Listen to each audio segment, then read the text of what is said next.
Hi guys, welcome to a very special episode of Geeked Up Board Games. Today I've received a request to make a video based on a game that a good friend of mine has designed himself.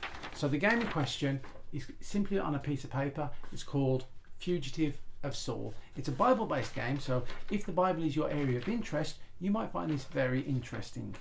Essentially, the game takes place at a time in life when David, before he was king, was on the run fleeing for his life from King Saul. You play as David, but there is a two-player variation where another player can play as Saul and try to hunt you down. Obviously, I'm on my own, so I'm going to be looking at the single-player variant. So the rules state that to start, you assign a value to the wisdom and strength tiles. It specifies that they must be between 2 and 5, and they must add up to 7. So I'll choose 2 and 5. Okay. Now, the wisdom and strength will relate to different challenges that you'll encounter in the game. So if you have a wisdom challenge, you'll need a dice. You roll the dice and try to gain a number greater than your wisdom number. So getting a number greater than 2 should be quite easy. Your strength, exactly the same. So you'll want your dice on a strength challenge and you roll the dice to hopefully get a number greater than your strength tile. In my case, 5, a bit harder. But I think that balances things out nicely, to be honest, because by keeping it to 7, no matter what number you choose, the easier you make one, the harder the other one will be. So it does balance things nicely. So essentially, you just need your piece of paper, a pencil, and a dice.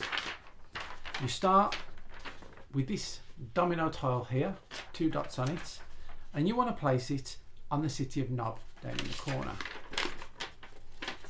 You can place it going up or going across, that's up to you.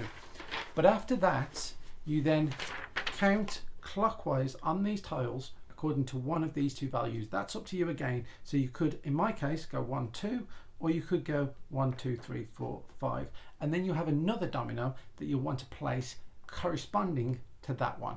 So the dot that you start with on your new domino must be touching the dot that ended the last domino. Simple so far. Now on the little grid here, we have a series of cities, and those cities correspond with events that happened in the life of King David. Now for each event, there are scriptural references, so you can look them up in the Bible if you want to see why the tiles are factored in the way they are. But each tile will have an event that's either good or bad for King David. Now for good events, you could have an opportunity to reduce one of these spears here, make things a bit more peaceful for King David against Saul. For bad events, you might have to cross off one of these harps because things are getting more stressful. David played the harp to relieve the stress, so you know, it makes sense. The purpose of the game is to keep placing the tiles until you've removed the 3 spears, because then things are peaceful for David, and I guess he goes on to become king. As an added challenge, you could also try to place all the tiles to fill the entire grid. That's possible. It will be hard. That could be a fun challenge to try. You lose if you lose all 3 of your harps, because then things are going to get too stressful for David. But also, if you're on a domino and you can't place it, then he's got nowhere to run. And in David's case, that would have meant he would die to the hands of King Saul. So that's how you lose. That's how you win. To be honest, it's quite a good game. I really enjoyed trying it because there's a lot of strategy involved in placing that first tile and also choosing your wisdom and strength values. The whole game will fall into place based on that initial strategy, and then obviously you have to strategically choose where you're going to place the rest to try to remove the spears from the board.